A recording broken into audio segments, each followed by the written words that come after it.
It was 11:30 p.m. by the time I finally left the office. I dragged my exhausted body home and pushed open the door. The living room was pitch black. Sophia was already asleep. I tiptoed toward the bedroom. The moment I opened the door, I caught the scent of an unfamiliar men's cologne. It was faint, but my sense of smell has always been sharp. Sophia was sleeping on her side, her smooth back facing me. She usually sleeps flat on her back. Why the change in position tonight? I crept to the side of the bed and saw the sheets were a mess. On the pillow, there were a few short hairs. Not Sophia's. Her hair was long and chestnut brown. These were short and black. My heart started hammering against my ribs. I pulled out my iPhone, turning on the flashlight. The strands of hair were jarringly obvious in the bright beam. "Ethan, you're home," Sophia mumbled, rolling over drowsily. "Yeah, just got in." "You went to bed early," I said, trying to keep my voice steady. "Just a long day." "I was tired," she said with a yawn. "You should get some sleep, too. You have work in the morning." I nodded and went to the bathroom to shower. Standing under the shower head, the cold water blasting my scalp, my mind was unnervingly clear. The cologne, the hairs, Sophia's unusual sleeping position. It all pointed to a single, ugly fact I didn't want to admit. Sophia and I have been married for 3 years, and she's never given me any reason to think she'd cheat. But tonight, everything made me doubt. When I came out of the shower, Sophia was fast asleep again. I lay down in bed, tossing and turning, unable to sleep. At 2 a.m., I quietly got up and went to the living room to check the security camera feed. I installed the system last year, mainly for security. Sophia knew all about it. I opened the Nest app on my phone and pulled up today's recordings. At 3 p.m., Sophia came home with a man. He looked to be in his 40s, dressed in a sharp suit, the kind that screams money. The second they were through the door, they were wrapped in an embrace, kissing passionately before heading straight for the bedroom. My hand was trembling so badly, I almost dropped my phone. The recording continued. 2 hours later, the man left. Before he walked out, Sophia gave him another deep, lingering kiss at the door. "Ethan, what are you doing?" Sophia's voice came from right behind me. I jumped, fumbling to shut off my phone. "Couldn't sleep. Just getting some water."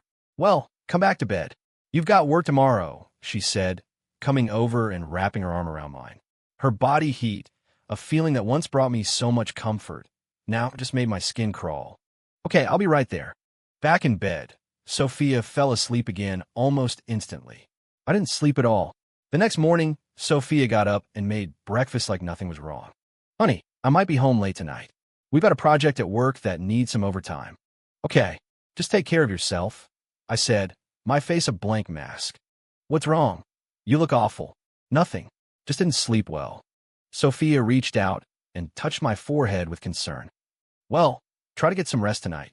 Her sympathy sounded so fake it was nauseating. On my way to work, I sent a text to my best friend, Leo.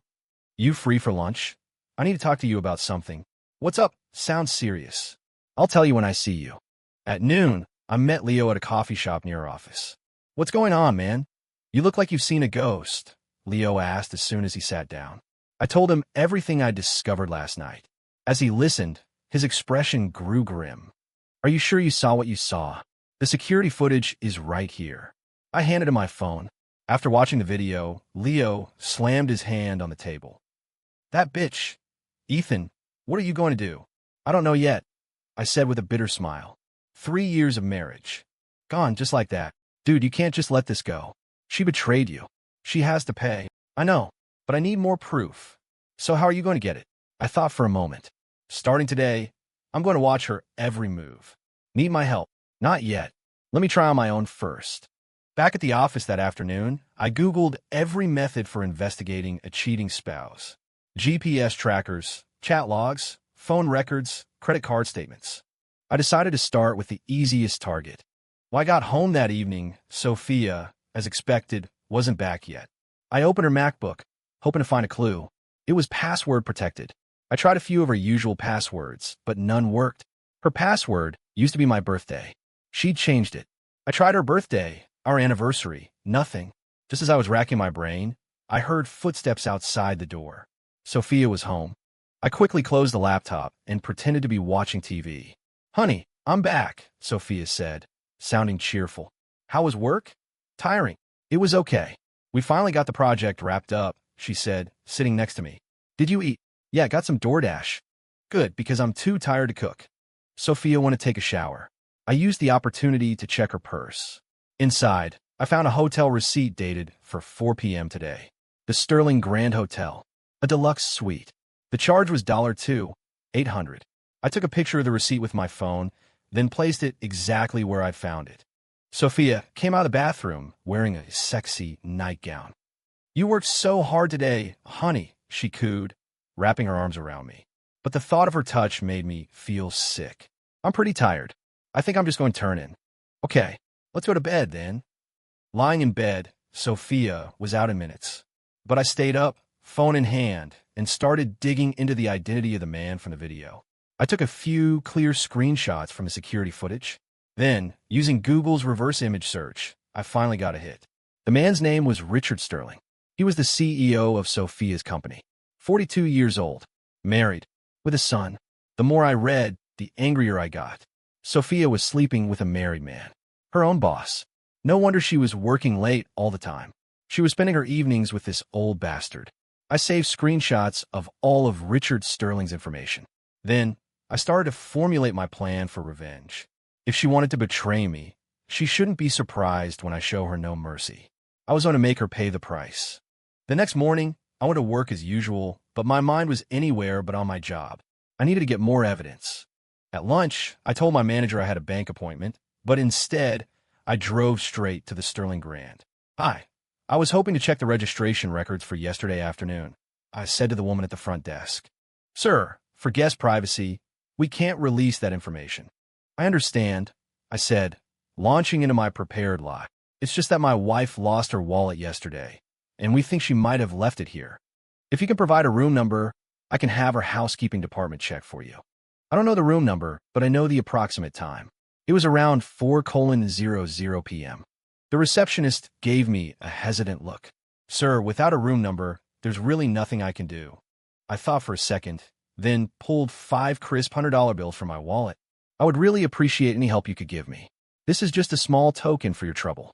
The receptionist paused, then discreetly took the money. One moment, sir. Let me see what I can find. A few minutes later, she handed me a small slip of paper. From 4 to 6 p.m. yesterday, Deluxe Suite 1208 was registered to a Mr. Richard Sterling. My stomach dropped. It was him. Thank you, I said, taking the slip of paper and leaving the hotel. Back at the office, I dug up more information on Richard, CEO of Sophia's company, married to a high-powered executive at a real estate firm. They'd been married for 15 years and had a son in high school. On the surface, they looked like the perfect, happy family. But Richard Sterling was cheating on his wife. I found his wife's contact information online and considered telling her the truth right then and there. But I stopped myself. The time wasn't right. I needed more. I needed irrefutable proof. That afternoon, I managed to get my hands on Sophia's iPhone. While she was in the restroom, I scrolled through her iMessage history. Just as I expected, it was filled with flirtatious, explicit texts between her and Richard. Baby, how did you enjoy this afternoon? It was amazing. You're incredible. Next time, we'll go somewhere even nicer. As long as I'm with you, I don't care where we go. Reading their sickeningly sweet messages, I almost lost control right there. I quickly took screenshots of the entire conversation. Then I found something even more shocking. They had been having this affair for over 6 months. And Sophia had been asking him for money. Honey, I saw the most beautiful handbag. It's $3,000. Whatever my baby wants, my baby gets. I remembered. 2 months ago, Sophia had bought a ridiculously expensive handbag. She told me at the time she'd used her bonus money. It was a lie. It was from him. I kept scrolling back through their chat history. What I found next made my blood boil. My husband is so annoying, Ethan. He's so clingy all the time. Don't worry, baby. When the time is right, you'll just divorce him. Then we can finally be together out in the open. But what about my husband? He's just a coder. What kind of future can he give you? You're wasting your best years with him. My hands were shaking. So that's what she thought of me. A programmer with no future. She was already planning to divorce me to be with Richard Sterling. I took a deep breath, forcing myself to stay calm. No sudden moves. Stay focused. I was going to make them pay. A total and complete price. Just then, Sophia came back from the restroom. Ethan, what are you doing with my phone? A call came in while you were gone. I answered it. I said nonchalantly, handing the phone back to her. Who was it? A telemarketer, selling insurance. She didn't seem suspicious. She took her phone and went back to work. My mind, however, was racing, plotting out how I would bring their world crashing down. When we got home that night, Sophia announced she had to work late again. Honey, I have to go back out. Richard said there's an important project we need to discuss. Okay, just take care of yourself, I said, my voice flat. The moment she was gone, I sprang into action. I got in my car and followed her, wanting to see where they were going tonight. Sophia drove to an upscale steakhouse downtown. I watched from a distance as Richard Sterling waited for her by the entrance.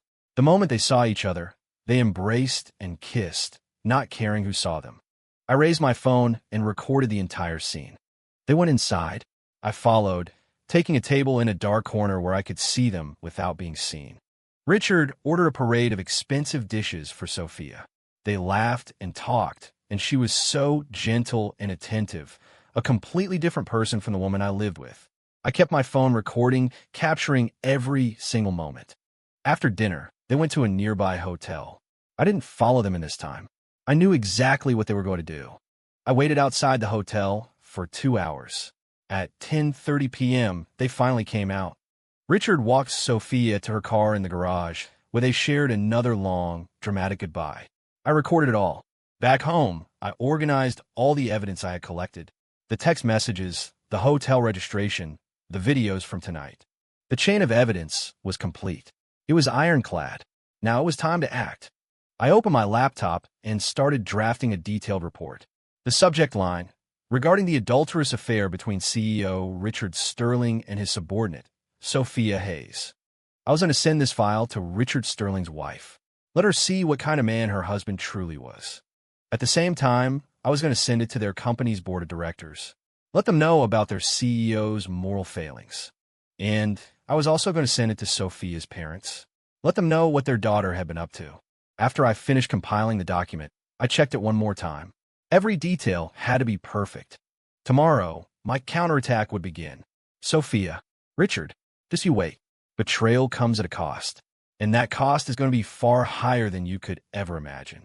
The next morning, Sophia got up and went through her usual routine. Honey, I'll probably be late again tonight, she said, applying her makeup in the mirror. More overtime? I asked, feigning ignorance.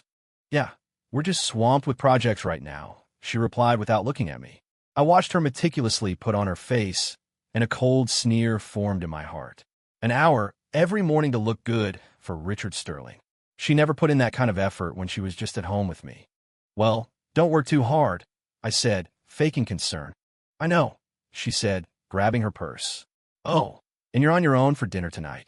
The second the door closed behind her, I was on my computer. The files I prepared last night were ready to go. First, I found the email address for Richard's wife. Her name was Eleanor Vance, a VP at a major commercial real estate firm. I sent her an email with the subject line, "Important information regarding your husband, Richard Sterling." The body of the email was brief and to the point. I let the attachments do the talking. Screenshots of the texts, scans of the hotel records, the videos. Nothing was left out. After sending the email to Eleanor, I found the contact information for Richard's company's board of directors. The chairman was an old-school, principled man named Arthur Coleman. I sent this same package of evidence to the board as an anonymous whistleblower report. The subject, report regarding CEO Richard Sterling's violation of professional ethics. In the corporate world, an executive's moral character is a serious matter. An affair with a subordinate, in particular, could be a massive blow to the company's image. Next, I sent the files to Sophia's parents. They were traditional people who valued family and integrity above all else. Knowing their daughter had done something like this would infuriate them. Finally, I prepared one last, even more detailed file. I was saving that one for the right moment, to be sent to all of Sophia's colleagues. Let them all know exactly how she'd been climbing the corporate ladder. After sending the last email, a wave of relief washed over me. The first phase of my revenge was underway. At 10 a.m., my phone rang. It was an unknown number. "Hello, May I speak with Ethan Miller? A woman's voice asked. This is he. Who's calling? My name is Eleanor Vance. I'm Richard Sterling's wife, she said, her voice eerily calm. I received your email. My heart skipped a beat. I hadn't expected her to contact me so quickly. Mrs. Vance, I'm sorry to have to contact you this way. Don't be. You should be thanked, she said, pausing for a moment. Would you be willing to meet with me to discuss this? Of course. We agreed to meet at a cafe downtown. I arrived promptly at 2:00 p.m. Eleanor was already there waiting. She was a woman in her 40s, impeccably dressed and radiating an aura of confidence. But her face was drawn and tired, and her eyes were slightly bloodshot. Mr. Miller, thank you for telling me the truth, she said, getting straight to the point. Mrs. Vance, I know this must be a shock, but I felt you had a right to know. Honestly, I've had my suspicions for a while now, she said with a bitter smile. He's been working late constantly, and when he is home, he barely speaks to me. I showed her the videos on my phone.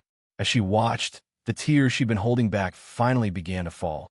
15 years of marriage, and he throws it all away just like that. Mrs. Vance, what are you going to do? Divorce him, she said without a shred of hesitation. I will never forgive him for this. Do you need anything from me? Could you send me copies of all this evidence? I'll need it for the lawsuit. Of course. I forwarded everything to her right there. After receiving the files, Eleanor stood up to leave. Mr. Miller, you need to protect yourself. I will. Thank you for the warning. After she left, I went back to work, but my mind was elsewhere, constantly wondering what would happen next. At 4 p.m., my phone rang again. This time, it was a man's voice filled with rage. Is this Ethan? Yes. Who is this? This is Richard Sterling, he snarled. Look what you've done. I let out a cold laugh. Mr. Sterling, I have no idea what you're talking about. Cut the crap. Was it you? Did you send that file to my wife? Oh, that, I said, pausing for effect. Yes, that was me. Richard exploded into a stream of curses. You bastard. Do you have any idea what you've done? You've ruined my family. Ruined your family? I scoffed. You did that all by yourself. I'm going to kill you. Mr. Sterling, I suggest you calm down, I said, my voice perfectly level. You should be the one who's worried right now. What the hell does that mean? The board of directors received the same report. How secure do you think your CEO position is right now? The other end of the line went silent. After a long pause, Richard finally spoke. What do you want? I don't want anything. I just want justice for my wife's betrayal. Sophia was a willing participant. I didn't force her into anything. But you used your position of power. That's a serious ethical violation. Richard's voice started to tremble. What are you going to do? I'm not going to do anything. I'm just going to let the consequences play out. I hung up the phone. Richard Sterling must be panicking right now. He was about to lose his wife and his job. And this was only the beginning. As evening approached, Sophia called me. Honey, I'm not coming home tonight. I have to pull an all-nighter at the office, she said, her voice sounding rushed and anxious. What's wrong? Did something happen? I asked, playing dumb. Something came up at the company. It's an emergency. I knew exactly what came up. The board must have already confronted Richard. And Sophia, as a key party in the scandal, would have been called in for questioning as well. Okay, well, take care of yourself. Don't get too stressed. I know. I gotta go. She hung up. I immediately began the second phase of my plan. Since Sophia wasn't coming home tonight, I had plenty of time to pack up her things. When she finally returned, she would be walking into a new home, a home where she no longer had a place. I was going to show her exactly what the price of betrayal was. Sophia finally came home the next morning. She looked like a wreck, haggard, eyes red and swollen from crying. The moment she stepped inside, she knew something was wrong. Where are my things? She asked, staring at the empty closet. Packed. They're by the door, I said, pointing to the suitcases lined up in the entryway. Sophia stared at me for a few seconds, then rushed over and grabbed my arm. Ethan, was this you? Are you behind all this? Behind what? I don't know what you're talking about, I said calmly. Everyone at the office is talking about me and Richard. Did you do this? I looked at her hysterical face without a shred of pity. Sophia, when you do something wrong, you have to face the consequences. What did I do wrong? I didn't do anything wrong. She was still trying to deny it. I pulled out my phone and played the video. Then how do you explain this? The color drained from Sophia's face. You followed me. I just want to know what my wife was up to. Sophia collapsed onto the sofa, tears streaming down her face. Ethan, I'm sorry. I was wrong. I was so wrong. Is sorry supposed to fix anything now?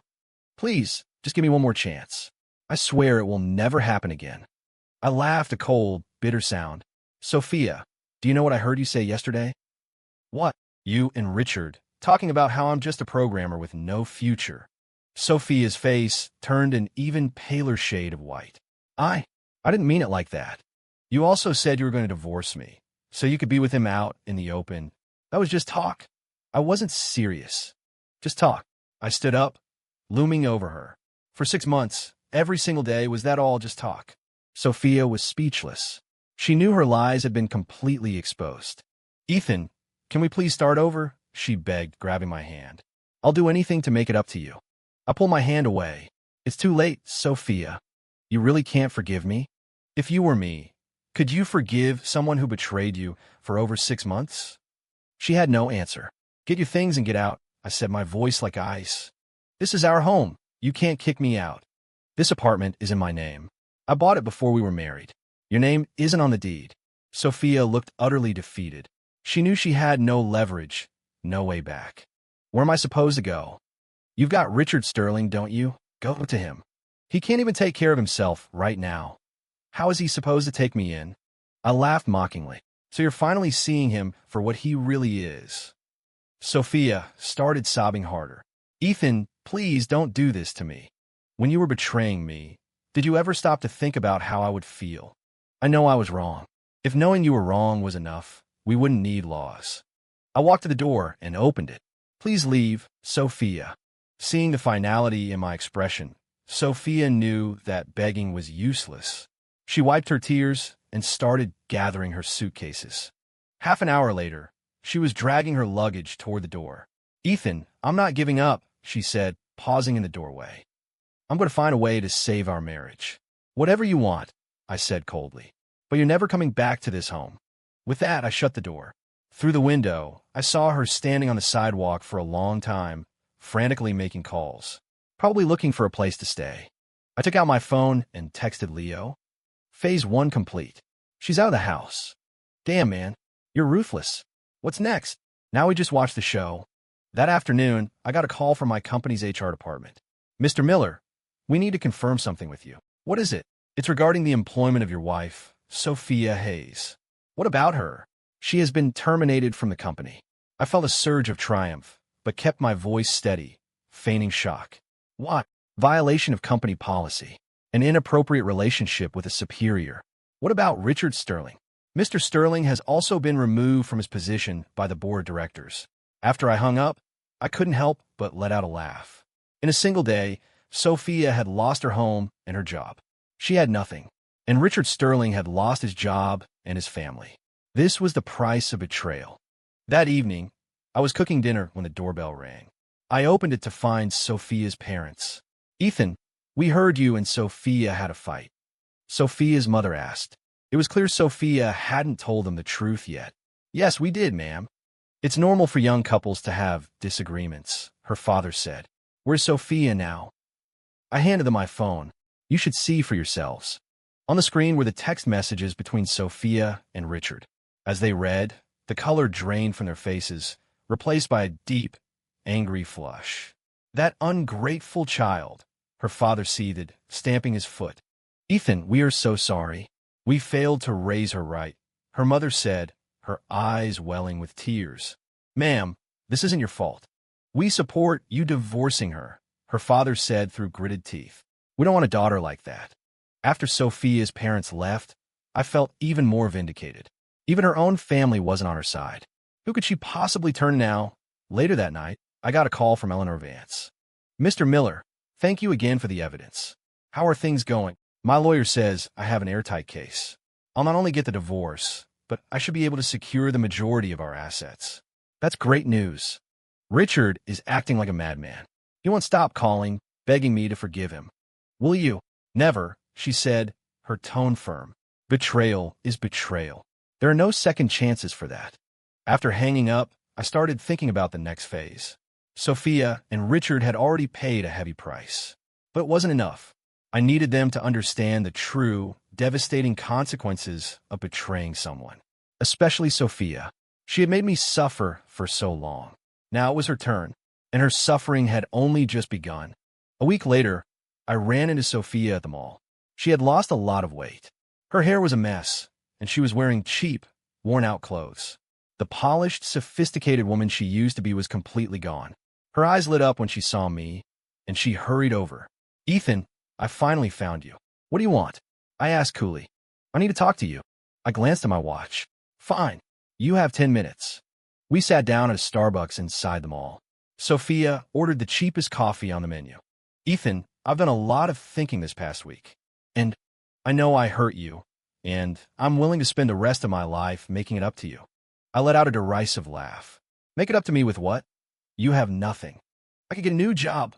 We can start over." "Sophia, do you honestly think that's possible?" "Why not? We used to be so in love." "Then why did you cheat on me?" She looked down, mumbling I wasn't thinking clearly. "It was a mistake. A mistake." I scoffed. "Or were you just blinded by his money?" "No, that's not it. I really do love you." "You love me. Is that why you were sleeping with another man?" My words were blunt, and a deep blush spread across her face. It was a moment of weakness, a moment that lasted for 6 months. Sophia was speechless. "It's over, Sophia. You need to accept it." "I won't accept it," she said, suddenly grabbing my hand. "We're not divorced yet.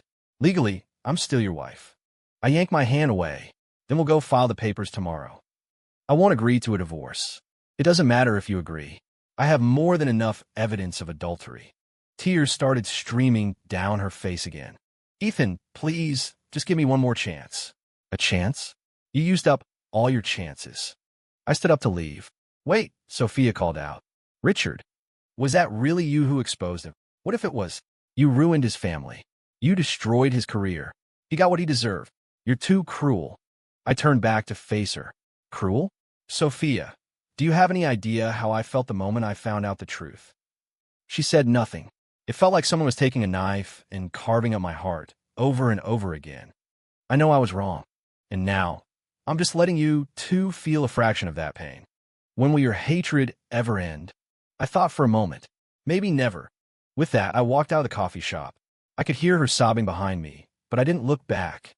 That evening, I got a call from an unknown number. "Hello, Ethan," a man's voice asked. "Yes. Who is this?" "I'm a friend of Richard Sterling's. I hear you've been looking to get in touch with him." I was instantly on guard. "I never said that. Don't play dumb. You want money, right? Just name your price." So that was Richard's game. He wanted to buy my silence. "I don't need money." "Then what do you want?" "I don't want anything. Everyone has a price, pal. You're no different." "Sorry. I am." I hung up. 10 minutes later, the phone rang again. It was the same guy. "You're playing with fire, you know that?" His tone had turned threatening. "What's that supposed to mean?" "Richard has ways of dealing with people like you." "Is that so?" "Well, I'll be waiting." I hung up again. So Richard was getting desperate enough to resort to threats. But I wasn't scared. I had all the proof I needed to protect myself. The next day, I went to work as usual. As soon as I walked in, I heard my colleagues buzzing about something. "Did you hear? Somebody got beat up last night." "Who?" "Richard Sterling. That CEO who got fired." My heart skipped a beat. I moved closer to listen. "What happened?" "Rumor is his wife hired some guys to do it. It was brutal. He's in a hospital now." So Eleanor had made her move. She had more fight in her than I'd thought. At lunch, I went to the hospital to see Richard. He was lying in a hospital bed, his face covered in bandages. He looked pathetic. When he saw me walk in, his eyes filled with hatred. "Did you tell her to do this?" "I don't have that kind of influence," I said, taking a seat by his bed. "So, what does it feel? Are you satisfied now?" "Not yet." Richard struggled to sit up, but the pain from his injuries was too much. "What the hell do you want from me?"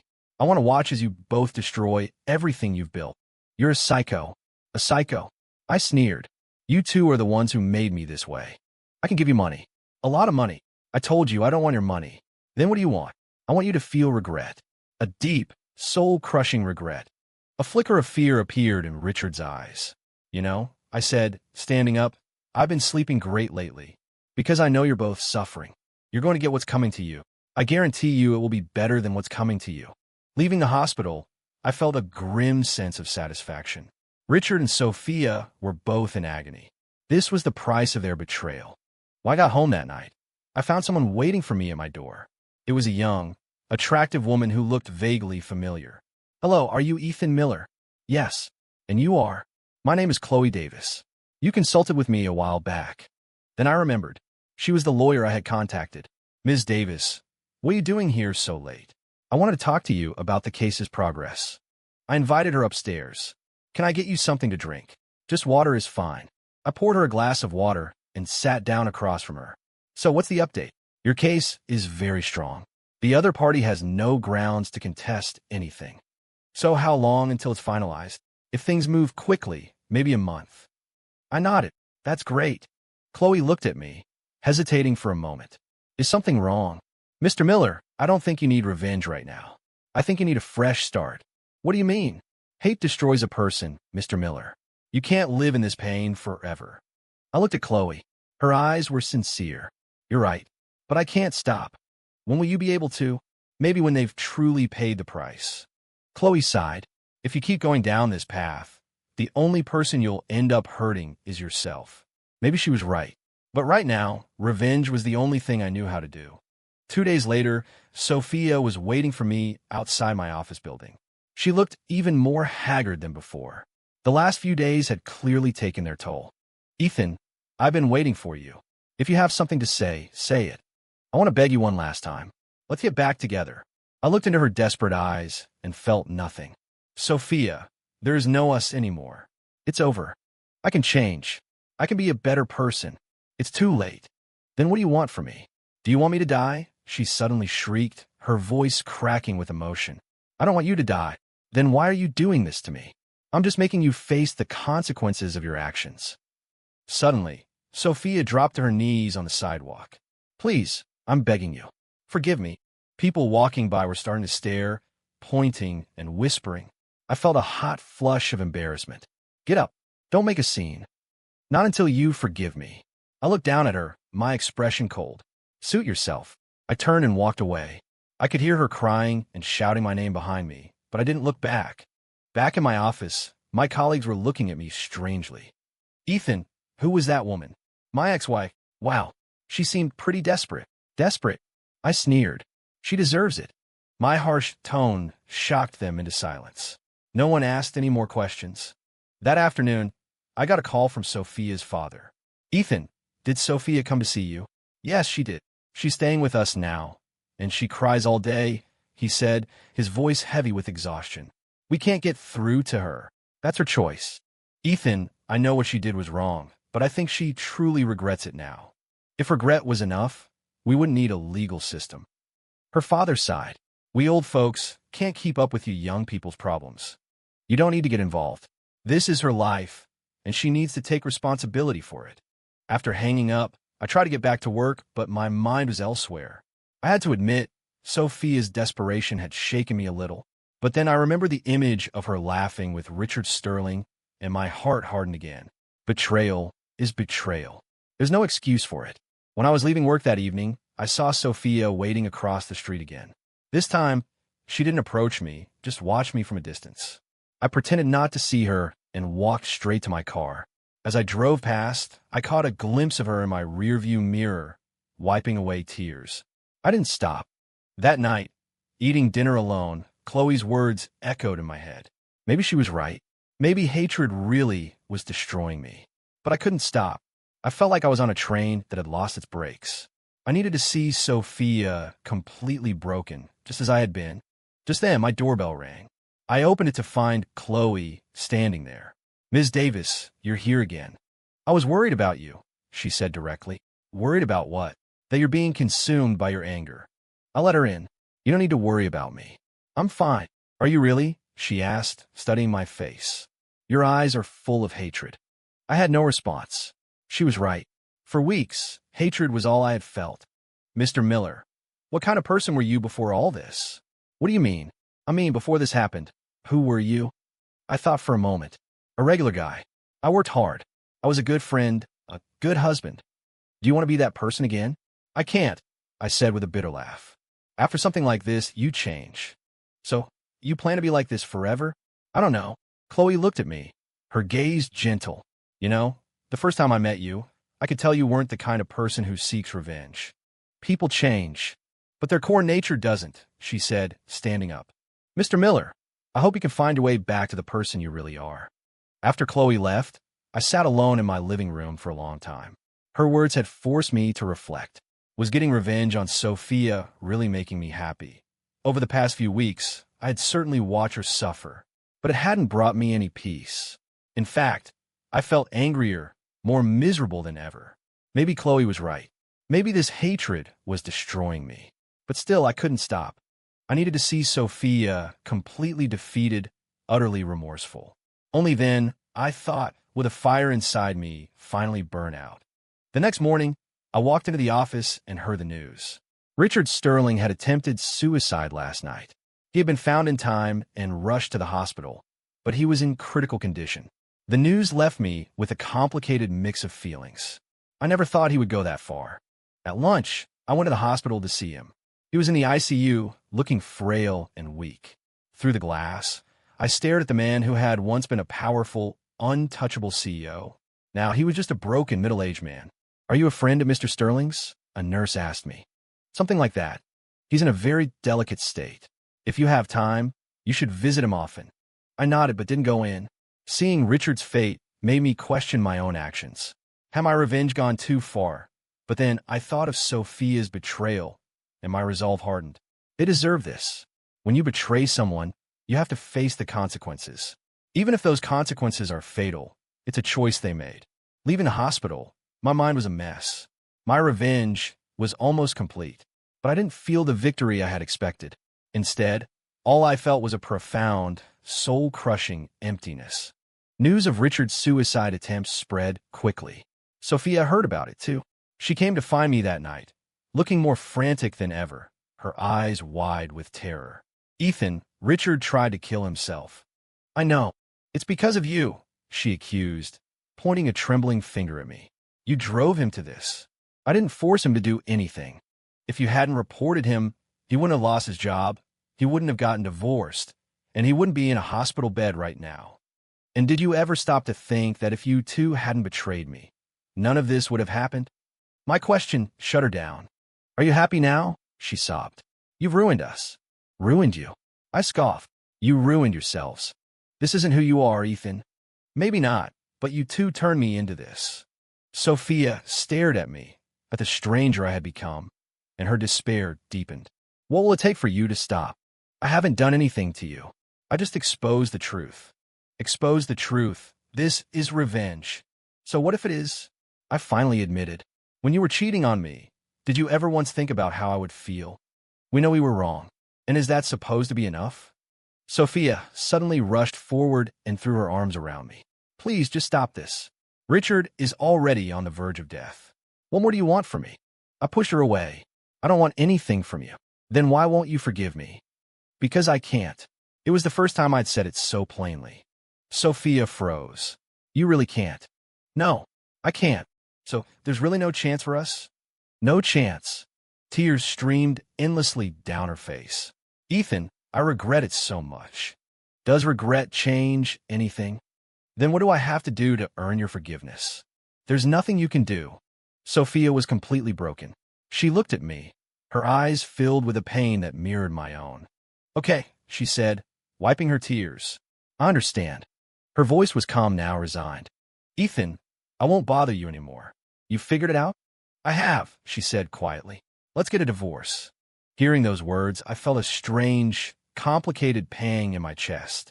"Are you sure?" "I'm sure. We could go tomorrow." The next day, we met at the county courthouse.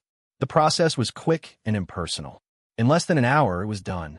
The moment the clerk handed us the final decree, a heavy silence fell between us. 3 years of marriage, erased with a signature. "Ethan, thank you," Sophia said suddenly. "For what?" "Thank you for forcing me to see who I really am." I looked at her, unsure of what to say. "I know I don't deserve your forgiveness," she continued, "but I hope you can let go of the hate and find a new beginning. You don't have to worry about me. I'm going to leave the city, start over somewhere else." "That sounds like a good idea." Sophia gave me one last look, then turned and walked away. Watching her go, my heart was a tangled mess of emotions. My revenge was complete, but I didn't feel the triumph I had craved. I left the courthouse and walked aimlessly through the streets. Without realizing it, I found myself in front of the restaurant we used to go to for special occasions. Through the window, I could see couples laughing and talking, looking happy and in love. I remembered when Sophia and I were like that, right after we got married. We were so happy then, but now it was all over. I pulled out my phone and called Leo. Hey man, is it done? Yeah, just finalized the divorce. So how does it feel? Are you celebrating? I don't know. What do you mean you don't know? I don't know. Leo was quiet for a moment on the other end. Dude, you want to go grab a beer? Yeah. That night, Leo and I sat at a bar. You don't seem very happy, man. I don't know why. You got your revenge. You should be thrilled. But I'm not. Leo looked at me thoughtfully. Maybe you still love her. No way, I said, shaking my head vehemently. How could I still love a woman who betrayed me like that? Then why aren't you happy? I thought about it, but I didn't have an answer. It was true. My revenge was complete. Sophia had paid the price. But my heart felt empty, hollowed out. Maybe you just need a fresh start, Leo said. A fresh start? Yeah, find a new girlfriend. Get back out there. I shook my head. I don't want to date anyone right now. Then what do you want to do? I don't know. It was the third time I'd said I don't know that night. And it was the truth. I had no idea what to do next. My revenge was over, but life had to go on. I said no how. You can't stay like this forever, man, Leo said, clapping me on the shoulder. You've got a long life ahead of you. You have to look forward. I know, but I can't right now. Then take your time. You'll get there eventually. After a few more drinks, I went home alone. The apartment was empty and silent. It felt suffocatingly lonely. When Sophia was here, even though we were fighting, at least there was another person in the house. Now, there was nothing. I lay in bed, thinking about what Chloe had said. Maybe she was right. Maybe I needed to find my way back to the person I used to be. But I didn't even know who that person was anymore. Revenge had changed me, twisted me into someone I didn't recognize. And now that it was over, what was I supposed to do? I thought about that question for a long time, but no answer came. The next morning, I got an unexpected phone call. It was from Chloe. Mr. Miller, I heard you finalized your divorce. Yes, it was finalized yesterday. Congratulations. What's there to congratulate? You can finally start over. I let out a bitter laugh. Easier said than done. Well, would you be interested in getting out for a bit? Getting out? Yes. A change of scenery might do you some good. I thought about it. The alternative was sitting at home, staring at the walls. Okay. An hour later, Chloe picked me up. She was dressed in casual clothes and looked bright and energetic. Where are we going? It's a surprise. You'll see when we get there. We drove out of the city and into the suburbs. Half an hour later, we arrived at a beautiful park by Lake Michigan. This place is nice, I said, getting out of the car and looking out at the water. I come here often to clear my head, Chloe said. When I'm feeling down, just looking at the lake helps calm me. We walked along a path by the shore. The sun was warm, and a gentle breeze was blowing. It was genuinely peaceful. Mr. Miller, how are you feeling now? Better than I did at home. That's good, Chloe said, stopping by a bench. I want to talk to you about something. What is it? Your future. We sat down in a gazebo overlooking the water. Do you have any plans? Chloe asked. No. What about work? Are you going to stay a programmer? Probably. It's all I know how to do. Have you ever thought about a change of scenery? What kind of change? Like moving to a different city or starting a new career? I considered it. I guess it's not impossible. You know, I think you make a great lawyer. A lawyer? I was surprised. Why would you say that? You have a very logical mind and a strong sense of justice. A sense of justice? I laughed self-deprecatingly. I just spent months plotting revenge against my ex-wife. You call that justice? That wasn't revenge. That was defending your rights. Is there a difference? Of course there is, Chloe said earnestly. Revenge is about hurting others. Defending your rights is about protecting yourself. I thought about her words for a moment. Maybe you're right. You should consider going to law school. I could help you. I don't know. I hesitated. You don't have to decide right now. Just think about it. We sat by the lake for the rest of the afternoon, talking about everything. Work, life, the future. Chloe was an amazing conversationalist. Talking with her felt easy and refreshing. It's getting late. We should head back, Chloe said, checking her watch. Okay. On the drive back, my mood was significantly lighter. Chloe, thank you for today. You're welcome. I had a good time too. Why are you helping me? Chloe thought for a moment. Maybe it's pity. I think you're a good person who shouldn't be destroyed by hatred. Pity. And she hesitated. There are other reasons too. What reasons? I'll tell you someday. When we got to my apartment, Chloe stopped the car. Ethan, I hope you'll seriously consider what I said today. I will. Well, keep in touch. I will. As I watched Chloe's car drive away, a strange feeling washed over me. It was the first time I had felt a flicker of warmth since the divorce. Maybe it was time to start over. That night, I sat at home thinking about Chloe's suggestion. Law school, becoming a lawyer.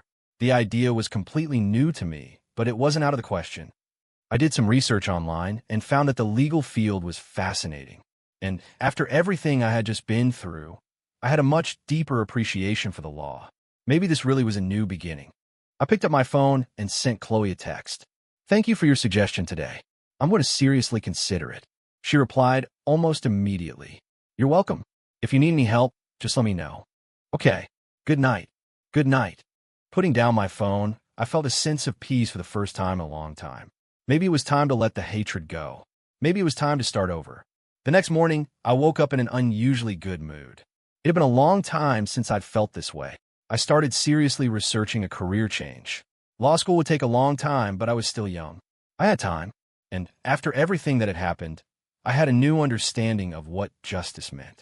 Maybe I really was suited to be a lawyer. At lunch, I took some time off from work and went to a bookstore where I bought a few introductory law textbooks. It felt good to be learning something new again. It helped me forget about all the ugliness of the past few months. That evening, Chloe called me. So, how's the consideration going? I've decided to give it a try. Really? That's amazing, she said, her voice full of excitement. But I'm going to need your help. Of course. I'd be happy to help. So, when do we start? Whenever you're ready. Hanging up the phone, I felt a surge of excitement I hadn't felt in years. A new life was about to begin. 2 months later, I had settled into a new routine. After my day job, I would spend hours studying law. Chloe was an incredible tutor, always patient and willing to explain complex concepts. Our relationship grew closer with each study session. You're making incredible progress, Chloe said, looking over my practice questions. Your answer to this one was perfect. That's because I have a great teacher. No, it's because you have a natural talent for this.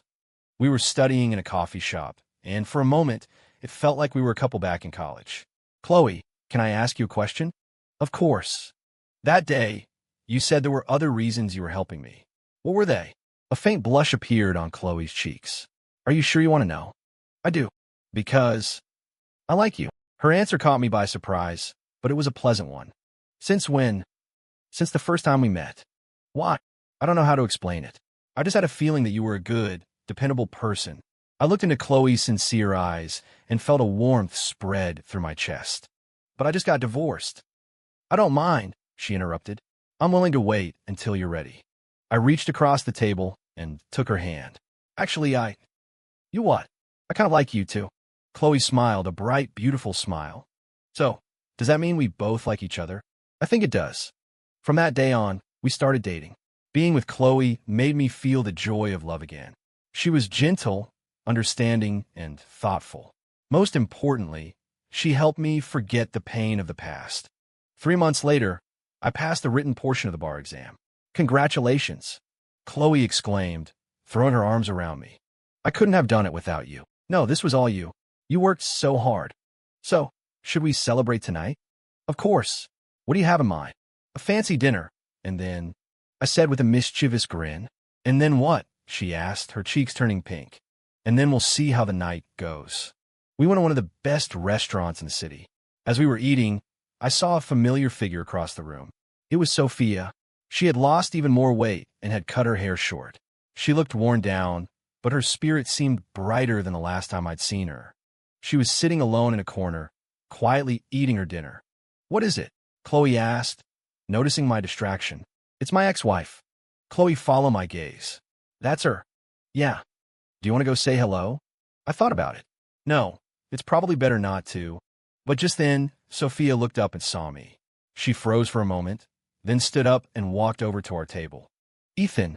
Sophia, I said with a cool nod. And you are? Sophia asked, looking at Chloe. My girlfriend, Chloe.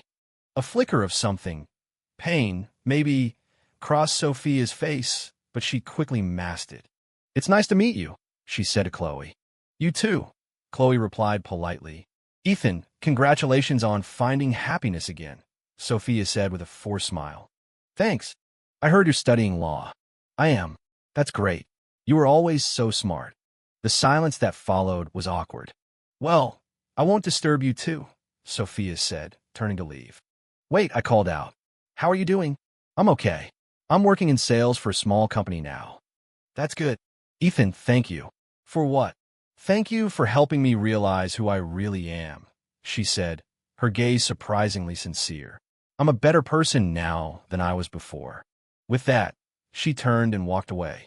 Watching her leave, I felt a complex mix of emotions. She's changed a lot, Chloe said. Yeah. Do you still hate her? I thought for a moment. No, I don't. Why not? Because I have you. Chloe looked at me, her eyes filled with love. You've really let it go? I really have. Then we're going to be very happy together. I know we will be. 6 months later, I passed the oral portion of a bar exam and officially became a licensed attorney. The law firm where Chloe worked hired me as an associate. A new job, a new life, a new beginning. A year after that, Chloe and I got married. The wedding was small and simple, but full of warmth. Leo was my best man. The change in Ethan over the past year has been incredible, he said in his toast. He went from someone consumed by hatred to the happy, optimistic person you see today. It wasn't easy. Chloe, thank you for saving my best friend. Hearing his words, I was filled with a deep sense of gratitude. He was right. Without Chloe, I might still be lost in that darkness. She was the one who helped me find myself again. After the wedding, we went to the Maldives for our honeymoon. One evening, as we were walking on the beach, Chloe asked me, "Do you regret getting revenge?" I thought about it for a moment. No. Why not? Because it taught me what true love really is. And what is that? True love doesn't betray. Chloe leaned her head on my shoulder. So we'll be together forever? We will, I said, kissing her forehead. Forever. 2 years later, I was at the firm working on a case when I received a call from an unknown number. May I speak to Ethan Miller, the attorney? This is he. This is a nurse from Chicago General Hospital. We have a patient here who would like to see you. A patient? What's their name? Sophia Hayes. A jolt went through me. What's wrong with her? Terminal cancer. She may not have much time left. I was silent for a moment. I see. I'll be there soon. I hung up and told Chloe the news. Do you want to go? She asked. I think so.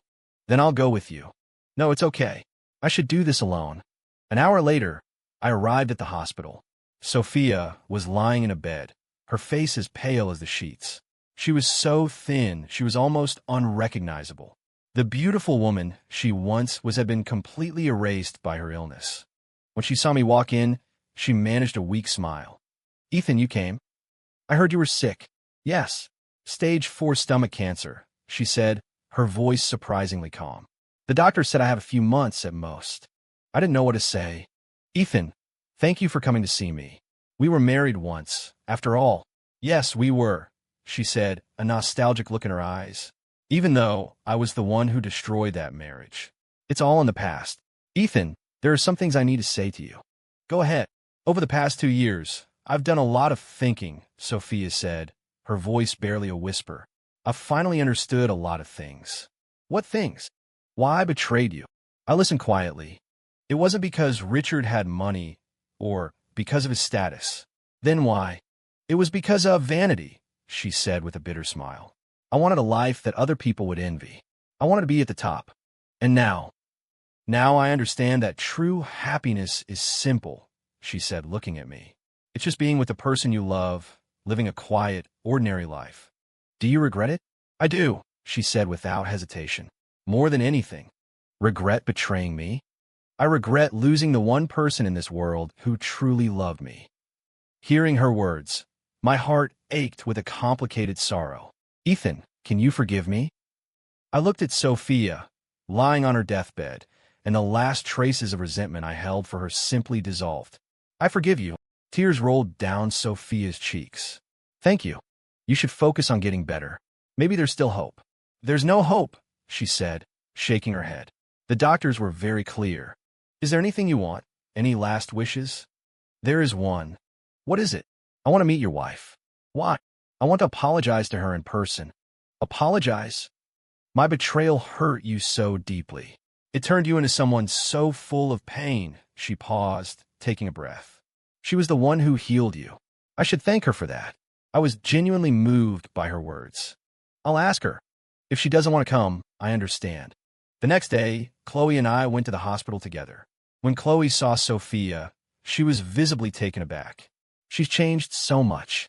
Illness can be cruel. We walked into the room. Sophia, this is my wife, Chloe. Hello, Sophia said, trying to sit up. Hello. Please, don't get up, Chloe said gently. Chloe, I wanted to apologize to you. Why do you need to apologize? I was the one who hurt Ethan. If it weren't for you, he might never have escaped that darkness. Chloe glanced at me, then turned back to Sophia. What's past is past. The most important thing now is your health. My health doesn't matter anymore, Sophia said, shaking her head. I just wanted to apologize for the wrongs I've done before I die. Don't talk about dying, Chloe said. You have to fight. Thank you for your kindness, Sophia said, taking Chloe's hand. Ethan is lucky to have found you. I'm lucky to have him too.